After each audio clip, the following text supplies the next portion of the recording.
Good afternoon, everybody. Aaron Keller here on the Law and Crime Network. The judge just called a 10-minute break in the Knight case out of Ohio. This is a case where a defendant is facing murder and other charges related to the shooting of a man on a dirt bike. And you've just been listening to some eyewitness testimony about exactly what happened when that shooting went down. This is an interesting case because the defendant is basically saying, look, I had to shoot the individual in defense of my family. That's the defense. It's a self-defense of others' defense in this particular case. At issue right here in that witness's testimony is whether or not the victim who was on the bike was just having trouble maneuvering the bike, or whether that victim purposefully turned around and came back towards the defendant and his family members. So that's where things sit right now. And it's really key that we hone in on that testimony, because if the jury believes that the victim was turning around to sort of launch an attack, then in that point, legally, self-defense would seem, at least to me, to be a pretty plausible argument. The question is the jury going to believe that this was an intentional turning around of the victim on the bike, or in his friend's mind, was he struggling to control it? Was he just tipping off of it? You heard the friend say that the bike went down, but you also heard the friend say that the friend who died was experienced in handling dirt bikes. To help us break some of this down, Law and Crime's own Ronn Blitzer is here. Ron, self-defense of others, the threat, as I understand it, has to be pretty imminent. There's got to be a sense that the threat is about to basically strike.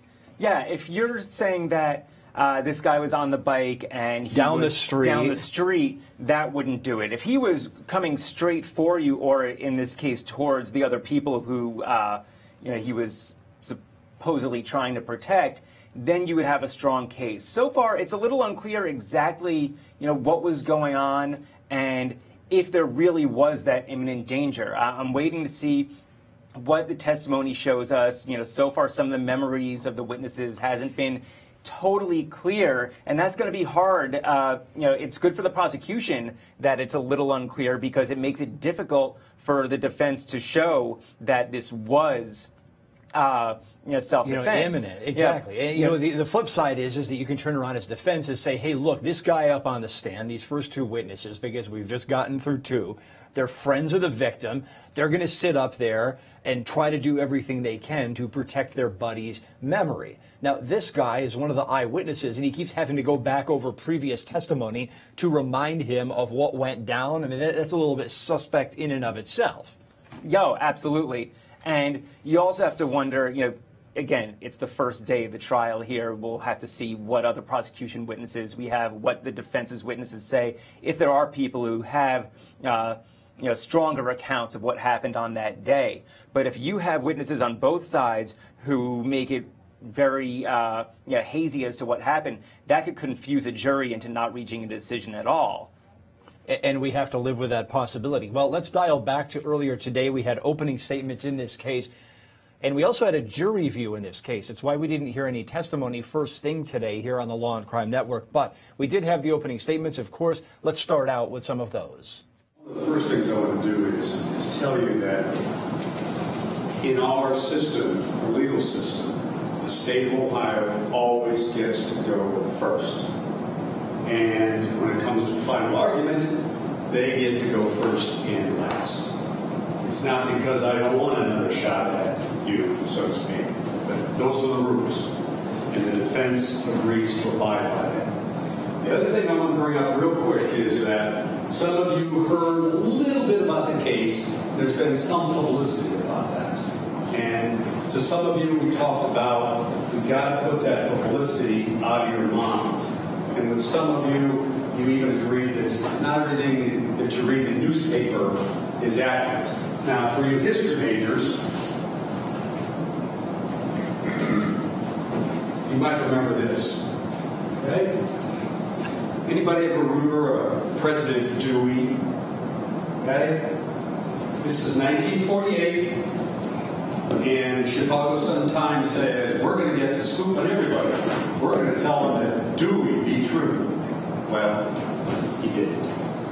That's the problem with believing everything you read or believing everything you hear.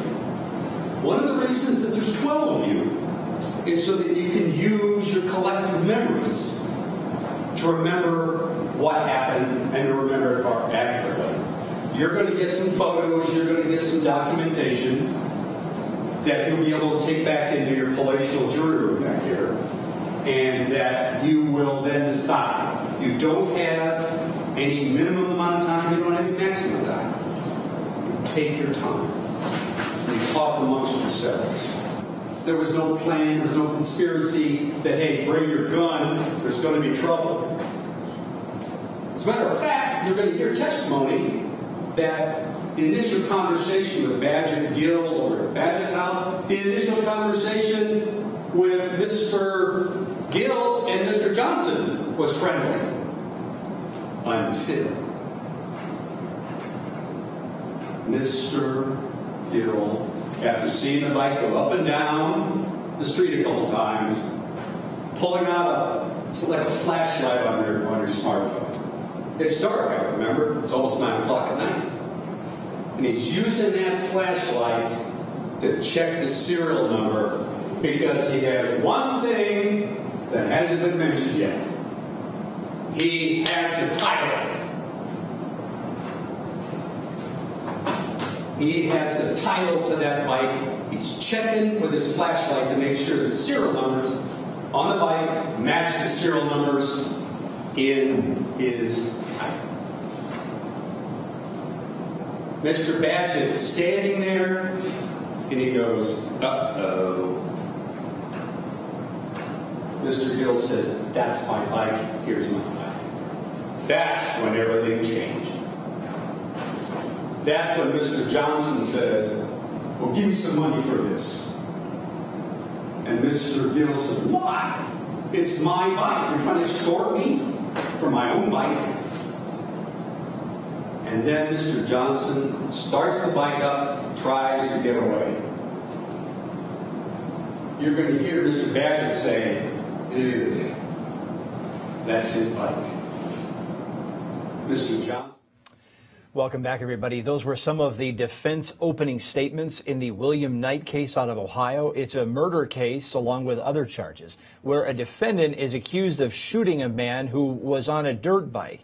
Now, the dirt bike had been stolen from the defendant's family, and the defendant is claiming that the shooting was justified under a theory of self-defense of others, meaning his family members.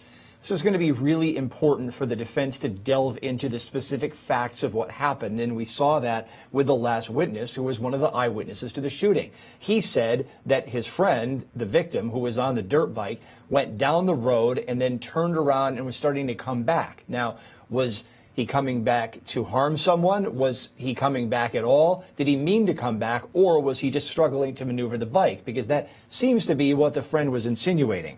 We're going to continue to hone in on that very, very closely. In the meantime, we want to get you caught up to speed on a case that we're planning to cover starting tomorrow here on the Law and Crime Network. That is a civil case in Nevada involving magician David Copperfield. Here's a little bit more. World-famous illusionist David Copperfield might be forced to break the cardinal rule of magic and reveal the secrets of his illusions in open court.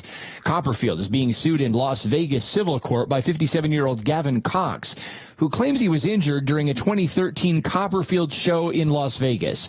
The British tourist who once cooked for British royalty claims he fell and struck his head on the ground after tripping over construction debris as one of Copperfield's assistants whisked him and other audience members through a dark, secret passageway during the disappearing stunt. Cox claims he suffered brain trauma and is forced to wear an oxygen lung at night because he stops breathing when he's asleep. He's seeking punitive damages from Copperfield and MGM for alleged negligence. The illusionist and hotel strongly deny all claims, stating Cox's injuries were pre-existing and or unrelated medical conditions. This is Aaron Keller for the Law and Crime Network. All right, the David Copperfield case in jury selection. We're hearing that they're hoping to get the jury selected hopefully by the end of the day today, possibly into the morning tomorrow. We'll bring you the opening statements as soon as we are able. We are expecting them sometime tomorrow. In the meantime, back to our discussion of the Knight case out of Ohio, which kicked off today. That's the murder case we've been talking about with the victim on the dirt bike. Now, Ronn Blitzer of Law&Crime is still here. You're a former prosecutor. Let's talk about how self-defense claims have to go in Ohio, because they're different in every state. In some states, self-defense, once it's raised by the defendant, needs to be argued over by the prosecution. In other words, the burden rests 100% on the state. Well, in Ohio, it's a little bit different. They follow the other model. So the prosecution presents its case in chief. The prosecution has to prove it beyond a reasonable doubt. But if the defendant decides to go forward with self-defense, the defendant gets the defense if they're able to prove it by a preponderance of the evidence. So they have to prove, and this is the exact language in the Ohio law, that the greater weight of the evidence is sufficient to overbalance evidence offered to the contrary. And that's exactly what we see the defense trying to do with some of these witnesses on the stand.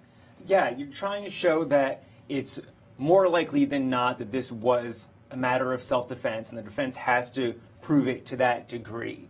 Now, here's where they need to get, where the prosecution needs to get careful here. They need to make it very clear to the jury, and so does the judge during jury instructions, that it's the defense that has to prove this. Because right now, from what we're hearing, this is a very confusing situation involving characters of questionable caliber, if you will. Questionable integrity. Yeah, questionable we've got integrity issues here. Yeah, so it can be very confusing for a jury to hear all of this and not be able to quite make sense of what went on. And a juror in a criminal case might think, oh, if I don't know for sure what happened here, I can't convict the guy. But that's not the situation here. The defense needs to prove that this was self-defense. And if they don't do their job and the juror doesn't buy that argument and can't reach that conclusion, then it goes in the prosecution's favor, because we know that Knight pulled the trigger. We know that he's committed the act. So any confusion here should favor the prosecution, but if the jurors can't keep track of this, it might not. You've got competing burdens of proof here. Now, the state needs to prove this is murder, the top alleged charge, beyond a reasonable doubt, okay? But then you've got the defense proving this self-defense. It's an affirmative defense. In other words, once you get it, it wipes the murder charge off the plate. The defense has to prove that by a lesser burden. But the trick is the interplay between the two. So once the defendant turns around and tries to use self-defense, in this case, defense of others, okay, it's listed under the self-defense statute in Ohio. So defense of others is self-defense in Ohio, okay, even though you're not defending yourself. Okay. The bottom line is, as you said, the defendant has to basically admit that he's the one that pulled the trigger. So it makes it easier for the state to prove it's part of the case beyond a reasonable doubt. 100%. That's the double-edged sword here. Yeah, and exactly. So the prosecution has, the gimme here saying, yeah, the defendant did this, but they also, they get, rather, the defense loses the ability to say, oh, well, we're not sure what happened here, and therefore you have to pick us. A lot of cases go the defense's way when you can't prove guilt by a reasonable doubt. But now that the defense has to actually prove something, which defenses normally don't have to do, if they can't do that to the jury's satisfaction, then they're going to lose. Yes, I want to continue listening to some of the testimony here in the Knight case. The judge called a 10-minute break a little bit more than 10 minutes ago. We're probably pushing closer to 20 minutes ago at this point. Oftentimes that happens. It's the first day of a case, so we're getting used to the rhythms in this particular courtroom. While we wait for live testimony to resume, which could happen any second, I want to continue listening to some of the testimony of the early witnesses in this case. We've gone through 2 witnesses thus far. What does that female do? She was on the phone, and she was walking towards the dirt bike, but ended up in the driveway, or ended up in the yard of 797. Okay. Now, this female, did you recognize her? No. And you indicated it was around the same time that you heard Ambrose indicate that this is his bike. Yes. And did you see any actions that he took which would be consistent with him checking out the bike to see if it was his? He just matched the VIN number with the title and the bike. That's all he did. It was underneath the bike, so he bent down and looked underneath it. That was it. As far as lighting at this point, do you recall what the lighting was like? It was getting dark. The street lights were on. And do you recall if there was a street light right there or not? I don't recall if there was. As far as Ambrose being able to check out the VIN number, did he need any lighting, a flashlight, anything? He used his phone to light, I'm pretty sure. So he indicates it's his bike. The female is in the yard. What happens next? Then that's when they started arguing about whose bike it is, and he's going to get it back. And if he just gives him the bike back, then he won't call the police. And then Keith's like, what do you mean? You're already calling the police? Like, she's talking on the police right now. And so they just started arguing back and forth like that, and arguing over the bike. Keith was like, kid, you give me $100 for it. I paid money for this. I have no idea it was stolen. And the guy was like, no, absolutely not. Just give me my stuff. And yeah, it was just that's what they were doing, just arguing back and forth. When you say arguing, how would you describe, I guess, the tone of their voices? Were they yelling at each other? No, they weren't yelling at each other. They both had firm tones, but they weren't screaming at each other or yelling. No. And was anyone else standing directly around them at that time? No. Do you remember where Mr. Ward was at that point? I think he was there's a car. I don't want you guessing if you know. Yeah, there was a. Welcome back, folks. That was the first witness to testify, but another witness is just about to take the stand in the William Knight case out of Ohio. Let's go back to the courtroom. Good afternoon, sir. If you would, please introduce yourself to the jury by telling them your first and last name and spell your last name for the record. My name's Larry Capitoni, Capitoni. And, sir, what do you do for a living? I'm a general contractor. Okay. And that's your regular That's my full-time regular job. Right. Do you have other forms of income? I do concealed carry classes and firearms instruction. All right. And how did you come to start teaching those type of classes? Oh, I've been shooting since I was a kid. I've shot competitively for years and just got involved in concealed carry doing that. All right. And do you personally own or have your own carry conceal I do. license? Okay. And I'm assuming you're a gun owner. I am. Okay. When you give do you give training classes for the CCW on a regular basis? Yes. And how regular do you teach the class? Twice a month. And how many classes have you, if you know, estimate, taught since you've been doing this? Hundreds. Okay. Hundreds. And in that book that you hand out, that includes what type of information? This includes the basic rules and regulations pertaining to concealed carry and use of lethal force. And a lot of the things that you teach in your course are actually in this book. Is that true? It is. Okay. So why can't we just hand this book out, give it to everybody, and go, okay, read the book. Did you read it? Sign it. Okay, here's your CCW. I did because state requires more than that. Okay. And so you actually discuss these topics. Is that fair? We cover this book in detail. In the index, is there a section in that handbook about deadly force? There is. The use of the conditions, the specific conditions are listed. Well, no. In the index of the book, does it list deadly force as a topic? In the front of the book. I don't know. Does it list deadly force? It mentions lethal force. Yes, it does. Deadly force. Okay, what page is that on? 16, 21. 16 to 21 is listed as deadly force. Is that fair? Yes. And in that section, do you go over these particular areas in the course? In detail. All right. So tell us about how you would go about doing this section of your class. This section, I explained to them that they have the right to use lethal force in Ohio, but they have to meet specific conditions before the use of is justified. All right. And what are the conditions that they must follow? Can't be at fault.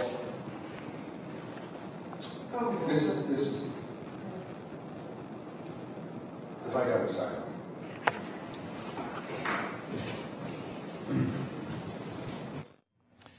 We've got a sidebar in the William Knight case out of Ohio. If we can keep looking into the courtroom, this appears to be an evidence fight that deals with questions being asked of a weapons instructor who's up on the stand talking about exactly when legally deadly force can be used in Ohio. The defense didn't seem to like where it was going. This is an interesting move by the prosecutor to put forth what appears to be someone offered as an expert witness this early in the case. This back and forth still going on there between the defense attorney, who's wearing the lighter gray suit, who's just now sitting down, and the prosecutor who was asking questions. It looks like they've got it cleared up, so let's go back in. Correct. Specific conditions. And so just to clarify, this is what you teach in your course? Yes. Yes, thank you. Yes. The first condition is that you couldn't have been at fault.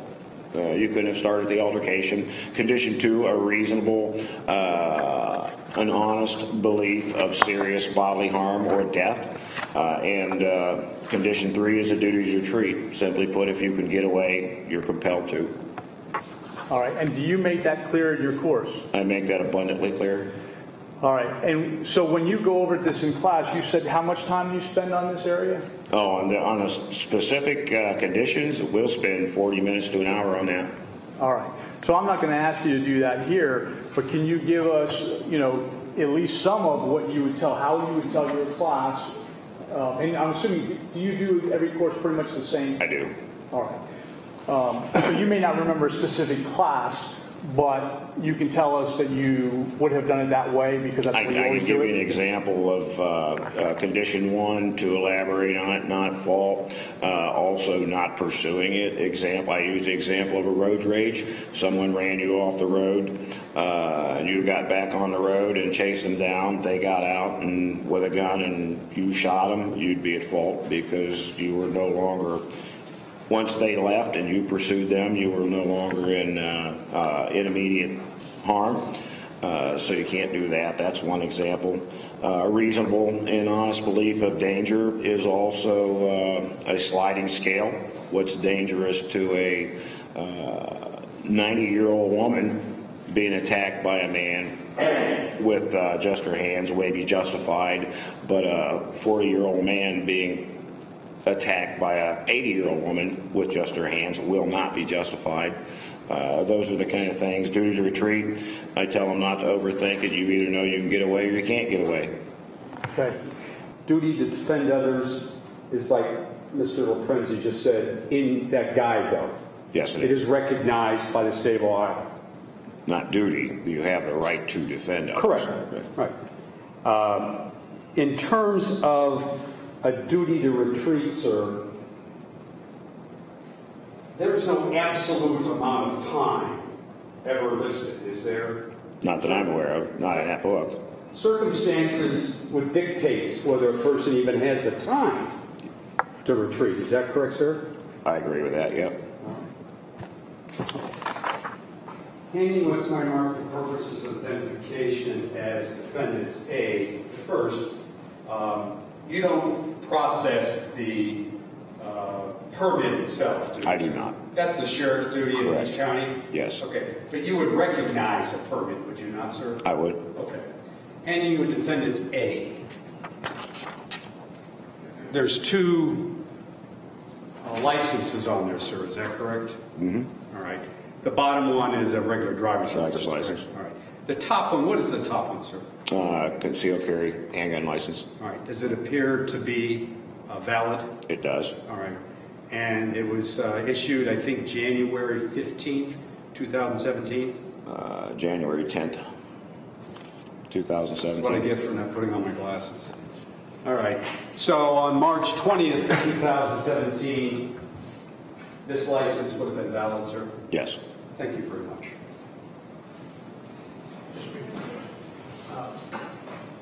Mr. Capitoni, you and I actually discussed the date. Yes.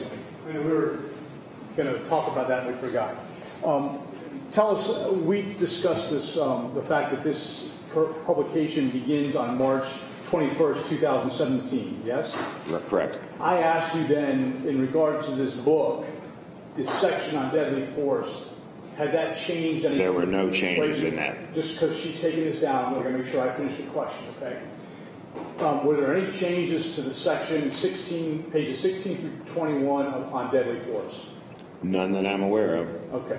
And we did talk about, well, what were the changes, correct? Correct. And what were the changes that you were aware that were changed in this book from the previous book? The changes were in allowing us to carry in more places. The conditions hadn't changed. Just an example, airport terminals we can now carry in are one of the examples. All right. So the section we referred to and talked about, the only section we talked about, that is unchanged? Did not change. Okay, thank you. All right, thank you, sir. You may step down. And so in the William Knight case in Ohio, a murder case where a defendant is facing charges for shooting a man that had been on a dirt bike, we just heard from a weapons instructor who, it turns out, and we learned this towards the tail end of it, had actually taught the defendant's class on weapons, including the self-defense portion. And he said that, look, self-defense, when you're aiming a gun at someone and pulling the trigger, is really, really serious. And Ron, I was wondering why we brought this witness in at this point in the trial, but I think that once we got to the point, it was a point with a lot of impact. Oh, yeah. At first, it just seemed like this was any old expert witness giving testimony about general situations of what is right or wrong. But this is actually someone who knows the defendant, who was an instructor of the defendant. So and supposedly taught him right from wrong. Exactly. So this is a lot more relevant than we. Yeah, let's cut back to court here. It looks like we've got the next witness about to take the stand. Just clarification, just so there's no confusion. These two lines here, to be fair, they're just estimates that we drew as indicating the two vehicles across the street. Mm-hmm. I need to say yes or no? Yes. And one of those vehicles is a vehicle that's up on jacks and being worked on. Yes. Right? And is it fair to say, or how would you describe where those two vehicles are in relationship to your property? As far as, are they down the street from you? Are they across the street from you? They're across the street. And when you indicated before that Keith went down initially, not after he's been shot, but initially when he loses control, where in relationship to those two cars did he go down?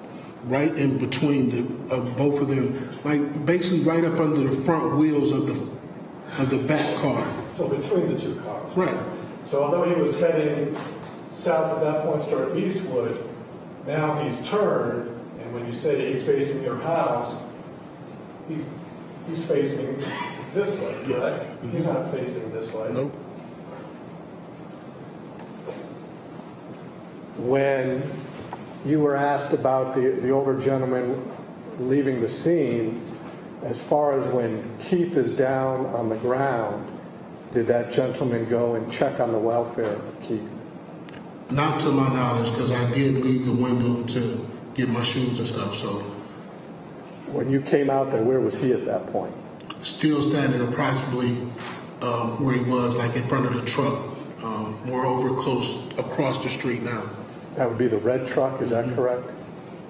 Yes. Okay. No further questions.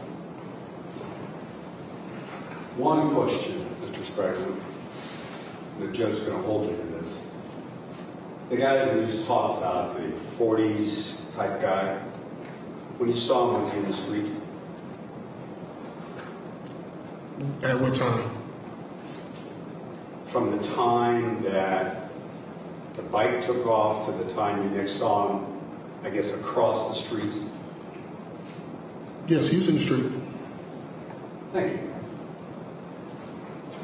Thank you, Mr. Sprague. You may step down. Thank you. Welcome back, everybody. This is the end of the day in the William Knight trial out of Ohio. This is a case where a defendant is facing murder and related charges related to the shooting of the victim on the bike that we just heard in detail from the victim's uncle, who just happened to see most of the events in this case go down from a position inside his home nearby. Ronn Blitzer is legal editor here at Law&Crime. Ron, this seems to be a really credible witness. I mean, there's a couple things he didn't say because a vehicle was in the way, but he makes it sound like his nephew was somehow losing control of the bike and that the shots were fired in that process of him losing control. But we've also seen attacks by the defense that this nephew was experienced at riding bikes. So what was really going on here? It's hard to say right now. If you're asking me, I don't know. We have a witness who saw what happened, or at least most of it, and still doesn't know for sure. But as you said, this is a credible witness. It is a better account than what we've heard earlier in this trial today. Previous witnesses had foggier memory, didn't necessarily seem quite as credible. But as the prosecution is laying out their case, they seem to be doing a better and better job providing relevant testimony. We heard from the weapons instructor, who we first thought was just another expert testifying, but he was actually the defendant's instructor. Who's got talked the certificate. about how he instructed the defendant when and when not to use a weapon, what permits deadly force, what situations do not.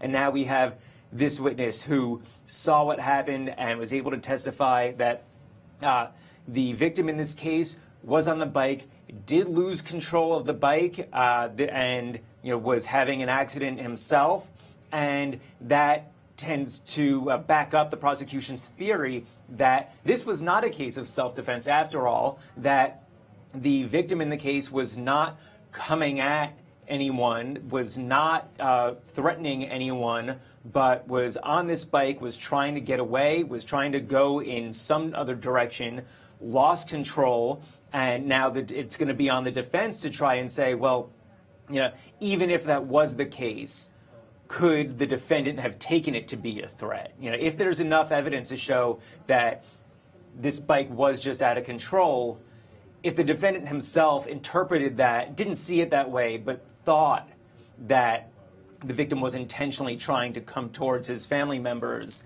then could it still have been a reasonable use? Well, we've got a sense of the distance. This happened in a pretty short area. This wasn't way down the block. It was a few yards away from where they initially met to discuss the bike. So I want to compare some of that witness's testimony, the uncle's testimony, with one of the friends of the victims. This friend, Justin Badgett, testified earlier today.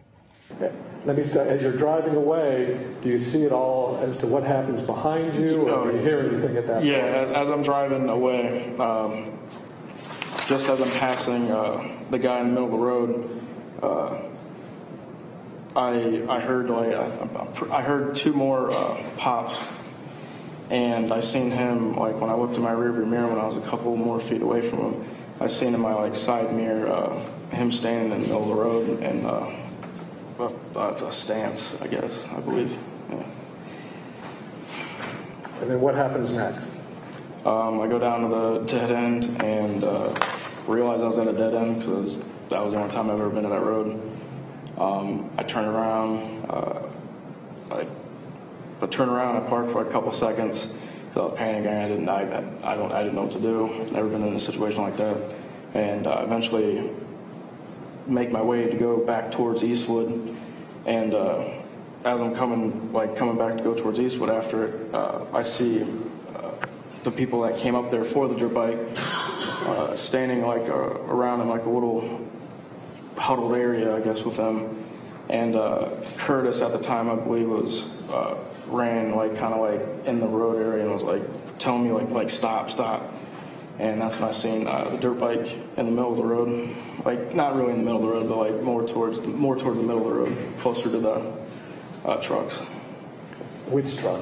The red one. The red one there. Was it the truck near 797 or? The the truck behind Curtis's truck, so the last truck closest eastward. Okay, a couple of points here. Ron, let's break this down. First of all, this case seems to me that it needs and should have had some sense of diagramming of where everybody was and what they saw from where.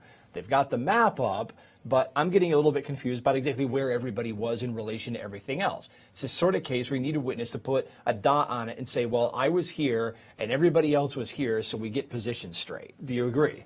100%.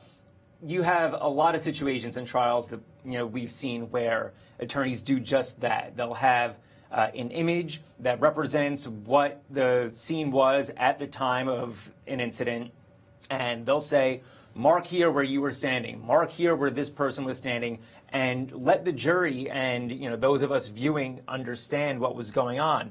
A lot of times I think those diagrams are unnecessary. In this case, it's essential. I don't know where everyone was standing, and it makes it really hard for viewers or jurors to really get a sense of what was happening. What I did get a sense of from this testimony is just the noise that must have been going on. This is a dirt bike, okay? When you're talking about, as this witness claims, people are holding onto the clutch, the throttle's running at maximum. This isn't just the bike putting, it's really cranked up here, full throttle. Well, if somebody let go of that thing, no wonder the victim who was sitting on it lost control if it just took off, because the thing was running at full throttle. So you've got an argument over a bike with the bike running at full throttle. It sounds chaotic to me. Part of me would love to see the prosecutor actually get one of these bikes and demonstrate what it sounds like when it's running at full throttle, and get a bike guy up there to say this is what would happen if this thing just took off. It's funny you say that, because I was actually just thinking I wouldn't be surprised if the defense did something like that. Because you're talking about a chaotic situation where you have a bike in close range to these other people, including the defendant, and it's making a lot of noise. That could have affected the defendant's mindset here. If he's really close and his family members are really close to the bike and they're hearing this bike on full throttle like we were talking about, and it's incredibly loud, and then suddenly the bike shoots off in any direction, that might startle a defendant into thinking that there's danger. Yeah, I want to go to one more clip of this friend of the victims who was there the night that this whole incident went down. Let's listen to this before we sign off.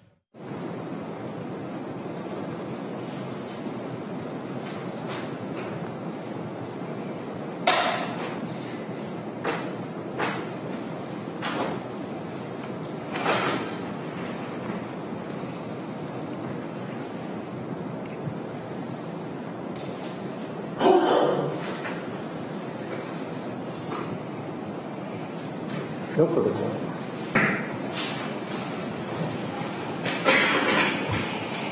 We're almost done, Mr. Badger.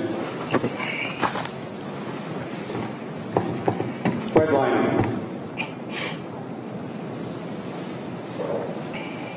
If someone has their hand on the clutch, that bike's going nowhere, right? Correct. But if your hand is on the throttle, which is your right, that's causing the RPMs to really go up if you twist it, right? Okay. So the person with their hand on the right, the throttle is causing your red line, correct? Correct. And if you're racing that engine, you're trying to get out of there, correct? Correct. Okay. So here we have the defense really getting into who has their hand on the throttle, who has their hand on the clutch, because the clutch rather shifts the gears. The throttle is what causes the engine to rev. Ron, really need to get into details on this one. Who's responsible for the bike being up at full throttle? Is it the victim or is it a member of the defendant's family? Yeah, we need to be a little more clear on what was going on then, and if it was someone else, then the victim, may not have had control of the bike all along. If it was the victim, then you could argue that maybe he was trying to intimidate people. It's really hard to say right now. Yeah, I mean, you can see the defense trying to get some of these answers. First day of this case, we're in the William Knight case in Ohio. We're going to wrap up for the day. Ron, thanks for joining us. I know you've got pieces to get back to on the website, so we'll catch you next time. And a reminder that we're on the air here live on the Law and Crime Network from at least 9 a.m. to at least 5 p.m. Monday through Friday with live coverage of trials. We will see you back here starting at 9 a.m. For now, this is Aaron Keller, and for everybody here at Law and Crime, have a good night.